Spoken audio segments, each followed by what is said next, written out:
అందరికీ నమస్కారం. Welcome to V N constructions and interiors.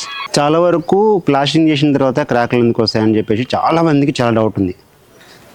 Clear ఒకటే, ఎప్పుడైతే మనము వాల్కి అంటే ఏదైతే ఇటుక పిల్లకు మధ్యలో గ్యాప్, ఈ చిన్న గ్యాప్ ఉంటుంది, ఈ చిన్న గ్యాప్లు, ఇలాంటి చిన్న గ్యాపులు, ఇలాంటి పెద్ద గ్యాపులు, వీటికి కరెక్ట్ ఫిల్లింగ్ చేయకుండా ప్లాస్టింగ్ చేస్తారు. దీనివల్లనే క్రాక్లు వస్తాయి. వేరే దేని వల్ల క్రాక్లు రావు. ప్లాస్టింగ్ వల్ల కాదు, క్యూరింగ్ వల్ల కాదు, సిమెంట్ మిక్సింగ్ వల్ల కాదు. వేటి వల్ల క్రాక్లు అనేది రాదు.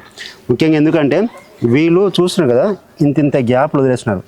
ఇంతింత గ్యాప్లు వదిలేసేసి గ్యాప్లు ఉంటాయి కదా, ఈ గ్యాప్లు ఎప్పుడైతే ఫిల్ చేయరో, ఈ గ్యాప్లు ఫిల్ చేయకపోతేనే క్రాక్లు అని వస్తుంది. చాలా వరకు ఏం చేస్తారంటే ఇట్రండి, ఇది చూసినారా, ఈ జాలి పెడతారు.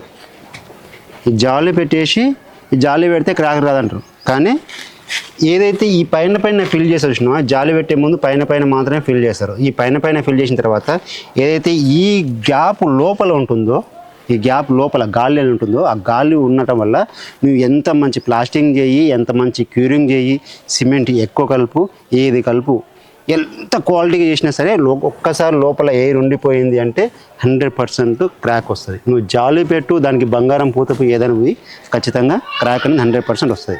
ఈ చిన్న మిస్టేక్స్ చూసుకోవడం వల్లనే క్రాక్లనే వస్తుంది. చాలామంది ఏమంటుందంటే క్యూరింగ్ సరిగా లేదని చెప్పేసి, లేదంటే మాల్ సరిగా మిక్సింగ్ చేసుకోవాలని చెప్పేసి, వీటి వల్లనే క్రాక్లు వస్తుంది. చాలామంది అంటే ఈ మేస్త్రీలు వాళ్ళ మీద రుద్దడం జరిగింది. 100% ఈ గ్యాప్ ఫిల్లింగ్ అంటే ఈ చిన్న చూసింటారా, ఈ చిన్న దాని వల్ల కూడా క్రాక్ వచ్చే అవకాశం చాలా ఉంది. 90% ఉంది.